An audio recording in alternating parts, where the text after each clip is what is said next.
নমস্কার, আমি সম্রাট। শুরু করছি আমাদের বিশেষ অনুষ্ঠান হেডলাইন্স বেঙ্গল ভার্ডিক্ট 2026। আপনারা জানেন যে 6 রাজ্যের নির্বাচন এবং এই 6 রাজ্যের নির্বাচন দোরগোড়ায়, কিন্তু সব থেকে বেশি যে নির্বাচনকে কেন্দ্র করে সারা দেশের মানুষ তাকিয়ে আছে সেটা হচ্ছে পশ্চিমবঙ্গ। আমাদের এই বিশেষ পর্ব বা এই রাজনৈতিক আড্ডা আমরা আজ থেকে শুরু করলাম।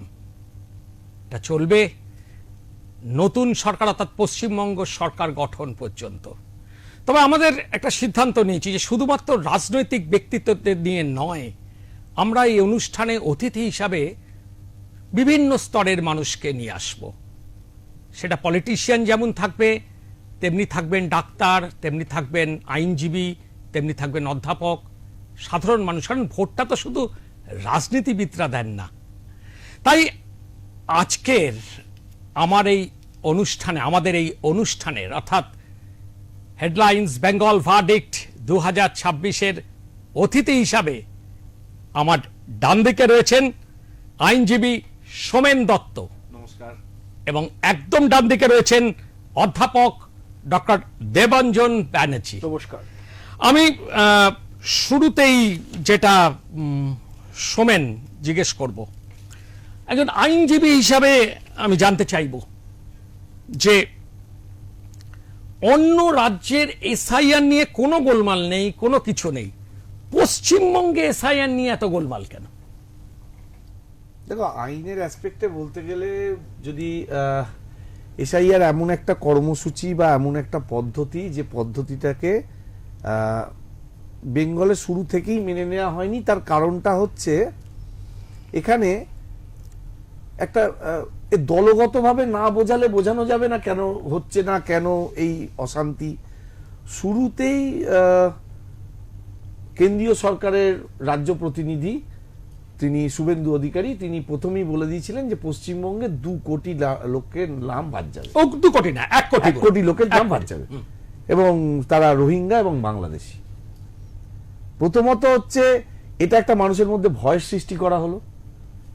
এই ভয়টা কেন সৃষ্টি করা হলো, আর এই 2 কোটি রোহিঙ্গা 2 কোটি বাংলাদেশি পেলেন কোত্থেকে?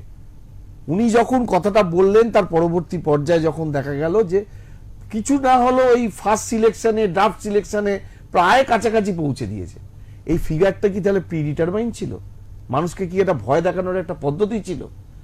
মানুষকে একটা আজকের দিনে যদি কোনো জায়গায়, যে কোনো ক্ষেত্রে আপনি মানুষকে সব জায়গায় লিঙ্কে অনলাইনের মাধ্যমে সবকিছু ফেসিলিটি দিচ্ছেন, সেটা কেন্দ্রীয় সরকারি হোক রাজ্য সরকারি হোক, সবার সাথে সবাই লিঙ্ক করাচ্ছেন, সবার সাথে সবকিছু করাচ্ছেন, কিন্তু শুধুমাত্র এসআইআর করানোর জন্য মানুষকে কেন রাস্তায় না বলেন? আসবো। আমি তো দেবাঞ্জনকে জিজ্ঞেস করবো একই প্রশ্ন। অন্য রাজ্যের এসআইআর নিয়ে কোনো গোলমাল নেই, কোনো কিছু নেই, পশ্চিমবঙ্গে এসআইআর নিয়ে এই গোলমাল, এত কিছু, এত ঝামেলা কেন? প্রথমেই বলি যে পশ্চিমবঙ্গ এমন একটা রাজ্য, আমরা বিগত বেশ কয়েকটা ইলেকশন থেকে দেখছি যে এখানে অনেক ভুতুরে ভোটারের সংখ্যাধিক্য ধীরে ধীরে বাড়ছে। এবং ভেরি ইন্টারেস্টিংলি সম্রাট তোমায় বুঝতে হবে, সেটা হলো যে পশ্চিমবঙ্গ রাজ্যটির চারিপাশেই বাংলাদেশ, অন্তত 4 থেকে 5টি জেলা, যে 4 থেকে 5টি জেলার সাথে আমাদের বাংলাদেশের সাথে বর্ডার ডিরেক্টলি শেয়ার করছে। আমি নামই বলছি তোমাকে: মালদা, মুর্শিদাবাদ, নদিয়া, উত্তর 24 পরগনা এবং দক্ষিণ 24 পরগনা। এসআইআর কিন্তু 2002 সালেও হয়েছিল, এবং ভারতবর্ষের প্রায় প্রত্যেকটি রাজ্যে এসআইআর হচ্ছে। এবং এবার নির্বাচন কমিশন বলেছে যে প্রত্যেকটি রাজ্যে এই স্পেশাল ইনিশিয়েটিভ রিভিউ হবে। এটা কিছুই না, এটা আমাদের প্রত্যেকের বোঝা উচিত, ভারতবর্ষে যারা জেনুইন ভোটার তারাই ভারতবর্ষের ভোটার হবে, বাইরের লোক ভোটার হবে না। সুতরাং এসআইআরটা অত্যন্ত একটি ভালো সিদ্ধান্ত যেটা নির্বাচন কমিশন নিয়েছে। না, সেটা ঠিকই। পশ্চিমবঙ্গের ক্ষেত্রে যেটা সমস্যা হচ্ছে, দেবাঞ্জন একই সাথে যেটা তুললো আমাদের সোমেন, যে প্রশ্নটা তুলেছে ইম্পর্টেন্ট প্রশ্ন, এটা আমারও প্রশ্ন। একটা পলিটিক্যাল পার্টির নেতা কি করে আগে থেকে বলে দেয় কত লোকের নাম বাদ যাবে? প্রায় কিন্তু তাই হতে না সম্রাট, এটা দেখো, বোঝার চেষ্টা করো। শুভেন্দু বাবুর বক্তব্য সম্পর্কে আমার কোনো বক্তব্য নেই। আমি কোনো রাজনৈতিক দলের প্রতিনিধি না, আমি অধ্যাপক হিসেবে বলছি। সেটা হলো এই যে 63 লক্ষ ভোটার বাদ গেছেন, এর মধ্যে প্রায় অধিকাংশই মৃত ভোটার, হুইচ ইজ প্রুভড, একেবারে প্রমাণিত হয়েছে। বহু ভোটার যারা বিভিন্ন জায়গায় চলে গেছেন, যাদের কোনো অস্তিত্ব খুঁজে পাওয়া যায়নি।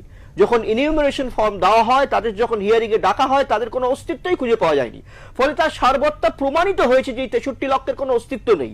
তার মানে বোঝার চেষ্টা করো, এই 63 লক্ষ ভোটার 2021 সালের বিধানসভাতে ভোট দিয়েছেন এবং ভেরি ইন্টারেস্টিংলি 2019-এর লোকসভাতেও ভোট দিয়েছেন।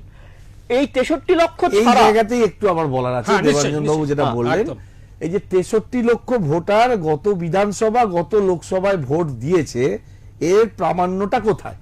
কেননা যত শতাংশ ভোট পশ্চিমবঙ্গে পড়েছে, সেই শতাংশ ভোটটা যদি প্রপার ক্যালকুলেশন করা যায়, কোনো রাজনৈতিক দল বেশিছে না, সেটা 63 লক্ষর বেশি সংখ্যা দাঁড়ায়। তার মানে ভুয়ো ভোটারের ভোটটা যে পড়েছে, এর প্রমাণ কিন্তু এই এসআইআর এর এই লিস্ট থেকে কোথাও থেকে পাওয়া যাচ্ছে আমি না। একটুকুনি এখানে একটু বিরোধ করছি। প্রথমত হচ্ছে গত বছরের যদি আমরা টার্ন আউট দেখি 82.30%, আমার কাছে পরিসংখ্যানও রয়েছে, এবং ভেরি ইন্টারেস্টিংলি 63 লক্ষ নয়, এছাড়াও আরো প্রায় 60 লক্ষ যেটা আমাদের এডুকেশনে রয়েছে, সেখান থেকেও আমরা এক্সপেক্ট করছি যে অন্তত 30 থেকে 35% হয়তো ডিলিটেড হয়ে যাবে, এবং একদম পরিষ্কার প্রমাণিত হয়ে গেছে যে সাদা কাগজে আপলোড হয়েছে। খুব মজা করেই বলা হয় যে তোমার যদি ঠাকুমা এবং দাদু বা তোমার যারা মারা গেছেন তাদের তুমি ভোটে দেখতে পারবে না। আমি একটা প্রমাণ দিয়ে বলছি, 2019 সালে প্রিসাইডিং অফিসার পরিষ্কার একজনকে, বিখ্যাত সঙ্গীত শিল্পী দ্বিজেন মুখোপাধ্যায়, সল্টলেকের একটি বুথে তিনি ভোট দিতে এসেছিলেন, অথচ তিনি মারা গেছেন। এরকম লক্ষ লক্ষ প্রমাণ আমরা পেয়েছি। সুতরাং এটা খুবই ভেরি ইন্টারেস্টিংলি যে এবারই নির্বাচন কমিশন অত্যন্ত চমৎকার ভাবে এগুলোকে ডিটেক্ট করেছে। কারণ আমার বক্তব্য হচ্ছে ভোটে যেই জিতুক, কিন্তু আমার ভোটার লিস্টটা স্বচ্ছ হতে হবে। শুভেন্দু বাবুর বক্তব্যের সঙ্গে এটা যদি মিলে যায় সেটা কাকতলীয়, কিন্তু এটা তো প্রমাণিত যে 63 লক্ষ অলরেডি বাদ গেছে, এবং আমাদের মাননীয় মুখ্যমন্ত্রী এবং তার দলও কিন্তু সেটাকে ডিফেন্ড করতে পারছেন না, কারণ এটা সত্যিই মৃত। ডিলিটেড হওয়া বা অ্যাডজুডিকেশন যে হয়েছে ঘটনাটা, নির্বাচন কমিশন রিসেন্টলি একটি নোটিফিকেশন পাস করেছে যে অ্যাডজুডিকেশনে যে কজন ভোটার আছেন তারা প্রত্যেকে ভোটাধিকার পাবেন, তাদের প্রত্যেকের ভোটাধিকার আছে, এবং যারা ডিলিটেড হয়েছে, ডিলিটেডের জন্য যে লিস্টটা আলাদা করে বেরোবে তাদের জন্য লিস্টে ট্রাইব্যুনাল করা হবে এবং তাদেরকে চান্স দেওয়া হবে। এরকম আমার কাছে অসংখ্য প্রমাণ আছে যে জীবন্ত মানুষকে ডিলিটেড বলে ফর্ম 7 ভর্তি করে তাকে ডিলিটেড করে দেওয়া হয়েছে। এইভাবে এই যে বললেন না যে সাদা একটা পেপার ফাইল হয়েছে, এ হয়েছে, আমার প্রশ্ন এখানে একটা, তাহলে সিস্টেমটা চালাচ্ছে কে? সিস্টেমটা চালাচ্ছে তো নির্বাচন কমিশন। তাহলে সাদা পেপারটা আপলোড করলো কে? নির্বাচন কমিশন। এখানে তো প্রশ্ন উঠছে, এই যে সাদা পেপার আপলোড করছে কারা?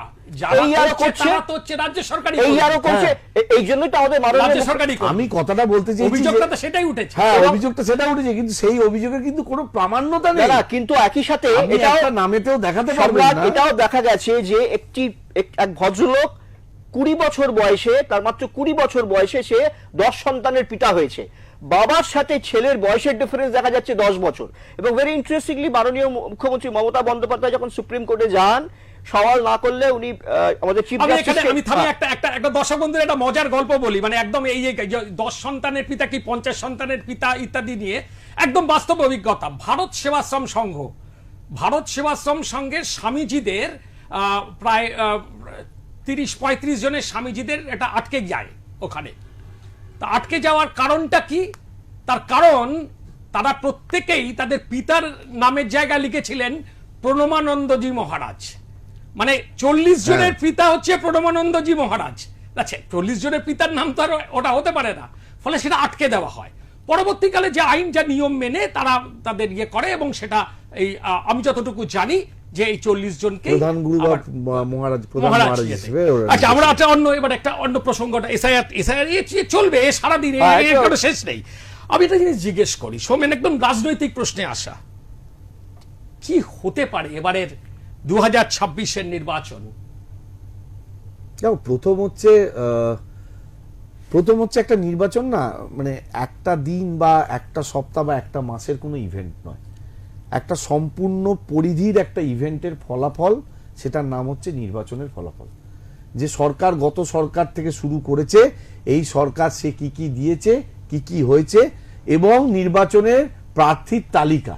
আমি যদি প্রথমেই দেখি প্রার্থীর তালিকাটা, তো এখানেই তো দেখছি যে রেজাল্ট অলরেডি আউট। আমাদের তৃণমূল কংগ্রেসের যে প্রার্থী তালিকার সঙ্গে বিজেপির যে প্রার্থী তালিকা প্রকাশ করা হয়েছে, এই প্রার্থী তালিকায় খুঁজে পেতে দেখা যাচ্ছে যে তারা প্রার্থী খুঁজে পায়নি, তাই যা হোক করে একটা নাম দিয়ে দিয়েছে। দেবাঞ্জন, প্রথমত বলি, প্রার্থী এখানে গৌণ, সবচেয়ে গুরুত্বপূর্ণ হলো ইস্যুস। মানুষ কিন্তু পরিবর্তন শুরু করে দিয়েছেন। তুমি দেখো 2016 সালে যেখানে বিজেপি, ভারতীয় জনতা পার্টি মাত্র 3টি সিট পায়, পার্সেন্টেজ অফ ভোট ছিল 10.16। 2016 তৃণমূল 2011 ক্ষমতা আসে, প্রথম বিধানসভা। এক্স্যাক্টলি এরপরে 2019-এ ভোট হয়। 2019-এর ভোটটা লোকসভা হয়। লোকসভার নিরিখে যদি বিধানসভা দেখা যায়, বিজেপি বা ভারতীয় জনতা পার্টি 121টা অ্যাসেম্বলি সিটে লিড করে, পার্সেন্টেজ অফ ভোট প্রায় 40.7। উত্থানটা দেখো। তার মানে মানুষ কিন্তু অলরেডি পরিবর্তন শুরু করে দিয়েছেন। অ্যান্টি ইনকামবেন্সি ফ্যাক্টর এবং দিনের পর দিন শিক্ষা, স্বাস্থ্য সবেতে ভয়ঙ্কর দুর্নীতি। উনি আমার বন্ধু বললেন যে প্রার্থী দুর্ভাগ্যজনকভাবে প্রায় 15 থেকে 16 জন টেইন্টেড প্রার্থী তৃণমূল কংগ্রেসের, যারা জেল খেটে এসছেন, তারা বিভিন্নভাবে ডিরেক্টলি অভিযুক্ত। আমি তথ্য দিয়ে দিতে পারি। আমি একটু বলে দিই, দেবাঞ্জন বাবুকে স্যার, উনি অধ্যাপক, উনি প্রথমেই বলেছেন যে আমি রাজনৈতিক ব্যক্তিত্ব নয়, কিন্তু আমার মনে হচ্ছে রাজনৈতিক আক্রমণটা ওনার সাথে একটু বেশি হচ্ছে, কারণ উনি যে লাইনে কথা বলছেন এটা কোনোদিন, আমি একজন তাই যদি থাকে তাহলে একটা সাধারণ ভোটার হিসেবে, বিবেচ্য হিসেবে আমাদের দেশে 3 রকম ভোট আছে। আমি রাজ্যেও যদি ধরি, দেশ গেলাম না, আমার রাজ্যে 3 রকম ভোট আছে, লোকসভা, বিধানসভা আর পঞ্চায়েত বা পুরসভা। এই কোন ভোট কোনখানে কোন সময় বা কোন ক্ষেত্রের সঙ্গে যুক্ত হতে পারে না। আপনি লোকসভার একটা প্যারামিটার, আমি সরাসরি জিজ্ঞেস করছি, জেল খাটা আসামি প্রার্থী তালিকায় তুমি তো নিজে একজন লয়ার, দীর্ঘদিন ধরে তুমি হাইকোর্টে প্র্যাকটিস করছো, তাহলে দুর্নীতি কোনো ইস্যু নয় পশ্চিমবঙ্গের নির্বাচনে? না, দুর্নীতি ইস্যু নয়, মানে কোনো অপরাধ ইস্যু নয়, সেগুলো পরে। আগে যদি আইনের লোক হিসেবে আমাকে দেখতে চাও, তাহলে তোমরা যাদেরকে জেল খাটা অপরাধী বলছো, they are the all subjudicial person. Sub judice বলে আইনে একটি কথা আছে। তোমাকে সুযোগ দেয়া হয়েছে 90 দিন একজন লোককে তদন্ত করার জন্য, জেরা করার জন্য। তুমি সিবিআই, যদি একেবারে এই ধরে বলি, সিবিআই ইডি এতদিন ধরে এত কিছু তদন্ত করেছে, এত লোককে কাস্টোডিয়াল নিয়েছে, তদন্ত করার সুযোগ দেওয়া হয়েছে, তদন্তে কোনো প্রভাব দেওয়া হয়নি, তা সত্ত্বেও তুমি তাদেরকে তদন্ত করে দোষী সাব্যস্ত করে চার্জশিট সাবমিট করতে পারো। চার্জশিট সাবমিট করতে পারোনি, কিন্তু তাই জন্য আমাদের আইনের এবং আমাদের কনস্টিটিউশনের আইন অনুযায়ী কোর্ট তাকে জামিন দিতে বাধ্য হয়েছে। তার মানে এই নয় যে তারা প্রমাণিত দোষী। টেইন্টেড, আমি একটা শব্দ ব্যবহার করছি, টেইন্টেড। প্রাইমা ফেসি রিপোর্টে পরিষ্কার প্রমাণ হয়েছে এবং তারা জেল খেটেছে। আমি আমার বন্ধুর সাথে সহমত, তারা হয়তো বেল পেয়েছে। কিন্তু আজকে তৃণমূল কংগ্রেসের কি অবস্থা হয়ে দাঁড়িয়েছে, দেউলিয়াপনা কোথায় দাঁড়িয়েছে, আমি একটা জাস্ট তথ্য দিচ্ছি তোমাকে, জাস্ট একটা তথ্য দিচ্ছি। পরেশ অধিকারী, শয়ে যারা জেনুইন চাকরি প্রার্থী পরীক্ষার্থী, তারা চাকরি পায়নি, উনি কিন্তু জড়িত, ডাইরেক্টলি টেইন্টেড, প্রাইমা ফেসিতে প্রমাণিত, উনি টিকিট পেয়েছেন। রেশন বন্টন কেলেঙ্কারিতে জ্যোতিপ্রিয় মল্লিক জেল খেটে এসেছেন, বেল পেয়েছেন, কিন্তু জেলে ছিলেন, আমরা তো অস্বীকার করতে পারি না। জুডিশিয়াল কাস্টাডি, ভারতের প্রথম আদিবাসী মহিলা রাষ্ট্রপতি দ্রৌপদী মুর্মুকে অপমান করা হয়েছে, ডিফামেশন করেছে সর্বোচ্চ কনস্টিটিউশনাল হেড অখিল গিরি, তিনি টিকিট পেয়েছেন। মদন মিত্র, আর কি বলবো, কুণাল ঘোষ, শওকত মোল্লা, জাহাঙ্গীর খান,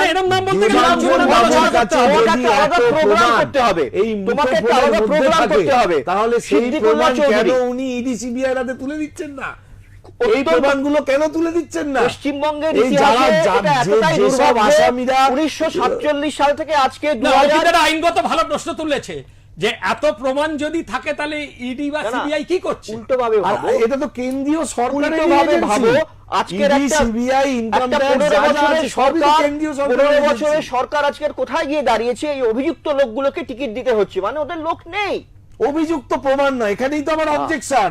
অভিযুক্ত প্রমাণ কোথায়? প্রত্যেকে জেল খেটে এসেছে, সুপ্রিম কোর্ট বলছে এরা জেল খেটে এসেছে। আমাদের জেল যেটা খেটেছে, পশ্চিমবঙ্গের ইতিহাসে এটা অত্যন্ত লজ্জাজনক যে আজকে একজন জেল খাটা আসামিকে, মানুষ, আপনার থেকে আমি শিক্ষা নিতে পারি, কিন্তু আমি একজন আইনের মানুষ, আমার থেকে দুটো পয়েন্ট আপনি নিন। জেল খাটা, জুডিশিয়াল কাস্টাডি জেসি, আর পুলিশের লকআপ খাটা সেটা হচ্ছে পিসি। এই জুডিশিয়াল কাস্টাডি পিসি পাওয়ার পর জেসি পেতে হবে, তাদের বেল দিয়ে দেবে। তারপরে যদি চার্জশিটের মাধ্যমে সে দোষী সাব্যস্ত হয়, একটাই প্রশ্ন, সাজাপ্রাপ্ত হবে আপনারা- এবং কারাদণ্ড আচ্ছা পাবে। আমি এবার একটা অন্য প্রসঙ্গে আসি সেটা সেরকম একজন লোক যাতে আমাদের আমাদের- প্রার্থী হয়েছে সেটা দেখা আমাদের- আপনারা আগে নিজেদের আচ্ছা, দাবি করতেন আচ্ছা, যে আমরা কি সর্বভারতীয় দল, একটা সর্বভারতীয় থেকে এখন এই আমরা একটা সর্বভারতীয় দল এইবারে এসেছি। সর্বভারতীয় দল আপনারা দাবি করতেন, কিন্তু দুর্ভাগ্যজনক ভাবে আপনারা অনেক এক্সপেরিমেন্ট করেছেন, সর্বভারতীয় প্রমাণ করতে পারেননি, আপনারা সেই রিজিনালি হয়ে গেছেন। না অসমে কিন্তু ক্যান্ডিডেট এতগুলো ওখানে ক্যান্ডিডেট দেওয়া হয়েছে। দেওয়া হয়েছে। ক্যান্ডিডেট দেওয়া হলে তার আউটকামটা আমরা দেখতে পাবো। Outcome ত্রিপুরায় ঠিক দিয়েছিল, আছে, হোক না। গোয়াতে দেওয়া হয়েছিল। আমরা আচ্ছা আমি গোয়াতে একটা অন্য দেখেছি। প্রশ্ন আমি একটা অন্য প্রশ্নে আসি, সেটা হচ্ছে যে এখানে চতুর্থবার তৃণমূল সরকার নাকি অঙ্গবঙ্গ কলিঙ্গ বিজেপি?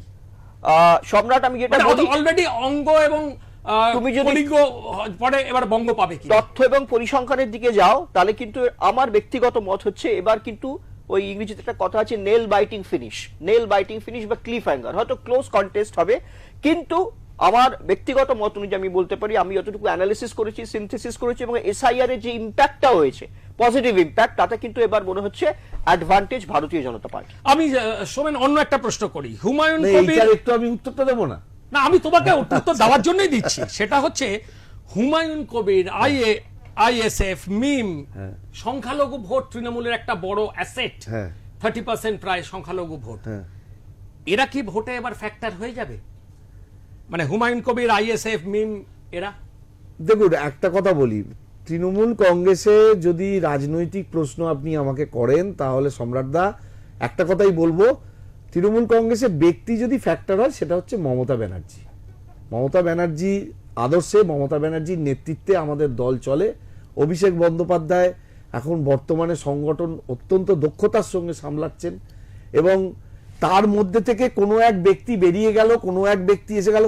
যে দলেতে আজকে শ্রদ্ধা নিয়ে বলছি, স্বর্গীয় মুকুল রায় বেরিয়ে যাওয়ার পর কোনো এফেক্ট হয়নি, বাকিরা বেরিয়ে যাওয়াটা আমাদের এফেক্ট হয়নি কি করে বলছে? 2019-এর লোকসভা নির্বাচনের দিকে তাকালে তো তাহলে দেখা যায় যে ওখানে বিজেপি ভীষণ ভালো রেজাল্ট, ভীষণ ভালো কটা সিট বাড়িয়েছিল, 2 থেকে 18, হ্যাঁ। 2 থেকে 18 আপনি কি বলছেন? 2 থেকে 8 বিজেপির কোনো অস্তিত্বই ছিল না পশ্চিমবঙ্গের রাজনৈতিক মানচিত্রে, আচ্ছা। আমাদের বুকে হাত দিয়ে স্বীকার করতে আচ্ছা হবে, আচ্ছা, 2 বিজেপি থেকে বলে কোনো 8 দল ছিল না। মমতা ব্যানার্জি 1 থেকে নিয়ে গেছিল 14, শুনুন, তারপরে সে রাজ্য পশ্চিমবঙ্গে শাসন বিজেপির করছে, কোনো অস্তিত্ব 18 ছিল না। রাখতে পারলো না কেন? আজকের মানুষ যদি 2 বিজেপিকে থেকে চাইছে, 18 হয় কারণটা তাহলে হচ্ছে সেটা রাখতে যে পারলো না ভয়ানক কেন? দুর্নীতি, ভয়ানক অপশাসনে আজকের মানুষ মুখ ফিরিয়ে নিয়েছে।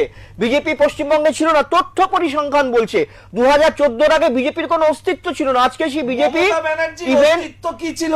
একটা লোকসভা কংগ্রেস, সিটে আর কেউ ছিল না। মমতা বন্দ্যোপাধ্যায় তারপরে কংগ্রেস থেকে এসছেন, তারপরে কংগ্রেসের কোনো অস্তিত্ব ছিল। 14টা সিট নিয়ে লোকসভায়, তারপরে আজকে মুখ্যমন্ত্রীর মসনদে সৌম্যবাবু, সেইটা মমতা সুযোগ যদি বন্দ্যোপাধ্যায়, বিজেপি আমি পেয়ে আজকের থাকে, দিনে কাজে স্টুডিওতে লাগিয়েছে। দাঁড়িয়ে আজকেরও বলছি, মমতা বন্দ্যোপাধ্যায় বিরোধী হিসেবে যতটা সাকসেসফুল হয়েছিলেন তাকে আমরা 100তে 100 দিয়েছি।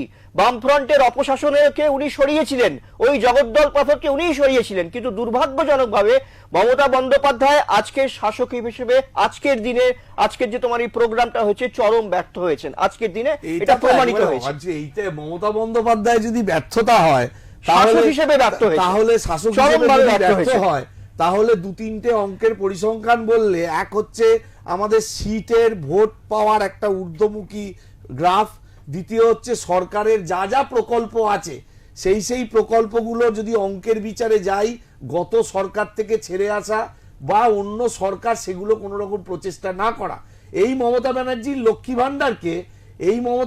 লক্ষ্মী ভান্ডারকে বিজেপি অন্য রাজ্যে অস্ত্র করে টাকা বাড়িয়ে সেখান থেকেও ভোট পেয়েছে, কিন্তু ব্রেন চাইল্ড হচ্ছে মমতা বন্দ্যোপাধ্যায়।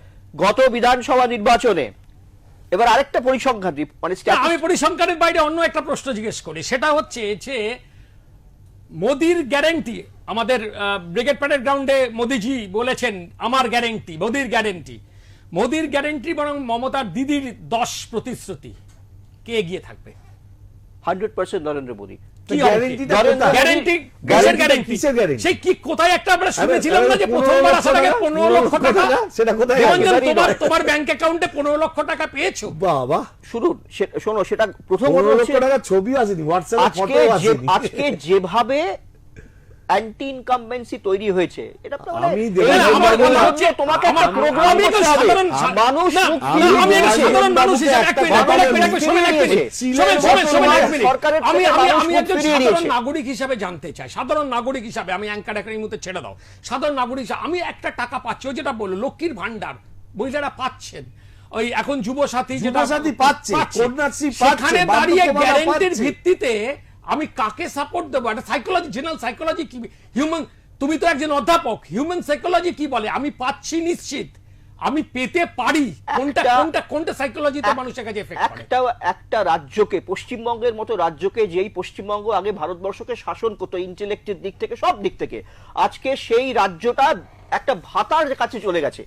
সরকার কোন রকম চাকরি দিতে পাচ্ছেন না, ইন্ডাস্ট্রি আনতে পাচ্ছেন না, কোন জায়গায় উন্নতি করতে পাচ্ছেন না। 1500 টাকা 1000 টাকায় ভাতা পাওয়া পলিটিক্স। আমি একটা সুপ্রিম কোর্টে আপনাকে একটা কথা বলি, আপনি যদি চাকরিজীবী হয়ে থাকেন আপনি মহার্ঘ ভাতা পান। এই সৌম্যবাবুকে একটা আপনি সুপ্রিম ভাতা কোর্টে সরকারি চাকরি বলছি, ও সরকারি চাকরি করে না। সৌম্যবাবু সুপ্রিম কোর্টের একটা রিসেন্ট ভার্ডিক্ট আছে, গত মাসে সুপ্রিম কোর্টের একটা স্পেশাল অবজারভেশন আছে। আপনি আইনজীবী, আপনি জানবেন আমার থেকে ভালো।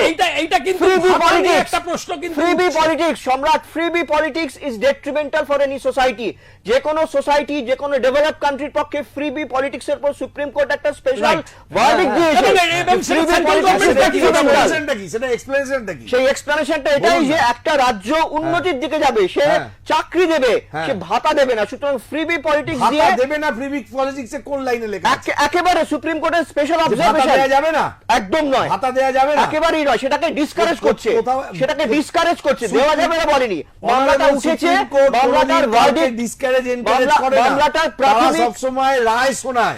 রায় কি আছে এরকম যে ভাতা দেয়া যাবে না? প্রাথমিক অবজারভেশনে আমাদের পরিষ্কার লক্ষ্মীর বলেছে। যখন শুরু হয় তার আগে হাইকোর্টে যাওয়া হয়েছিল, রাজ্য সরকার যে লক্ষ্মী ভান্ডার দেয়া যাবে। পশ্চিমবঙ্গের মতো একটা রাজ্যকে ভাতাতে নিয়ে গেছেন, চাকরি নেই, কোথাও নেই, শিল্প নেই, কিচ্ছু নেই, শুধুমাত্র ভাতা। আপনি বলুন, তুমি বলো, 1500 টাকা একটা বাচ্চাকে, আচ্ছা, পরিবারকে যদি চাকরি না থাকে তাহলে আমাদের পশ্চিমবঙ্গে এসএসসি চাকরি দিতে গুজরাট থেকে ইংরেজিতে একটা কথা আছে, you can't fool all people for all time. এবার সময় এসছে, মানুষ বুঝতে শিখেছে, এবার কিন্তু ভোটের বাক্সে কিন্তু একটা অন্য কিছু হতে চলেছে পশ্চিমবঙ্গে। আমি একদম এই জায়গা থেকে সোমেন তোমার কাছে যাব। পশ্চিমবঙ্গের মতো, পশ্চিমবঙ্গে যখন ভোট হয়, সারা দেশে যখন ভোট হয় তখন একরকম চিত্র, পশ্চিমবঙ্গের ভোটের মতো অশান্তি কোথাও হয় না। বিহারে পর্যন্ত নির্বাচন শান্ত হয়ে গেছে, পশ্চিমবঙ্গের ভোট মানেই অশান্তি কেন? দেখুন, সময় খুব কমে এসছে। পশ্চিমবঙ্গ সবসময় এমনি ভোটের সময়তেই অশান্ত হয়ে ওঠে। তার কারণ হচ্ছে ওই চিল পাখির মতন হেলিকপ্টারে করে 2-3 জন নেতৃত্ব হঠাৎ বাংলার ব্রিগেডের মধ্যে চলে আসবে, দিয়ে এই করেছি, সেই করেছি, এই করলাম, ওই করলাম। তার মধ্যে ম্যাক্সিমাম আমাদের বিদেশ থেকে আসে না, না, আমাদের দেশের প্রধানমন্ত্রী, দেশের স্বরাষ্ট্রমন্ত্রী, তারা চিলপাখি হয়ে গেল।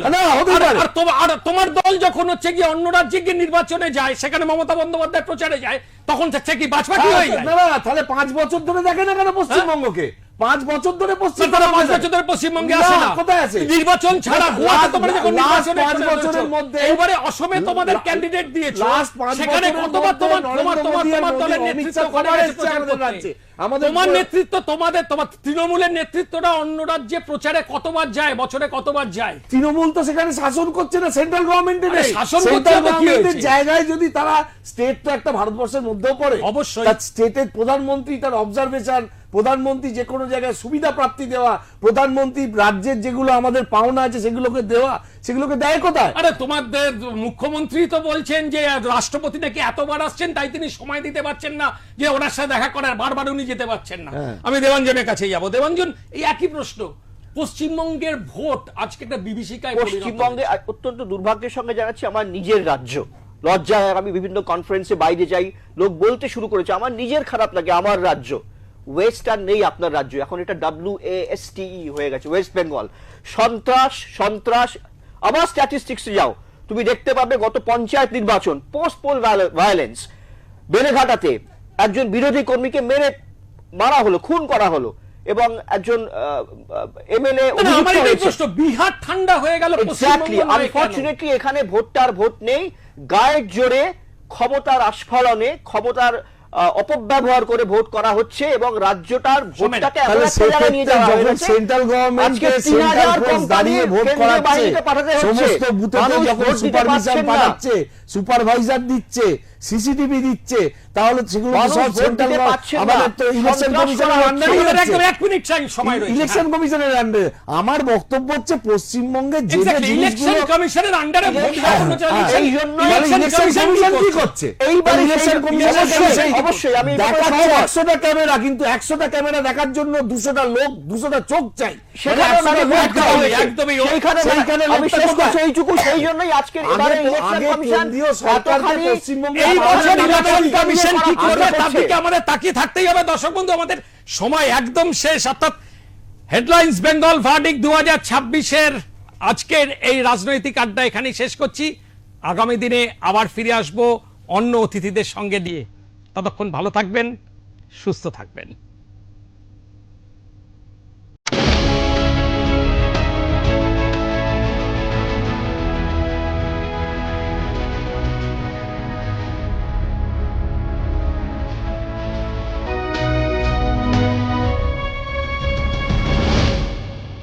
আনন্দ আর ভালোবাসার দীপ্তিতে গড়া সমুজ্জ্বল পরমা, ঠিক তোমারই মতো। শ্যাম সুন্দর কোম্পানি জুয়েলার্স, আগরতলা, উদয়পুর, ধর্মনগর, কলকাতা।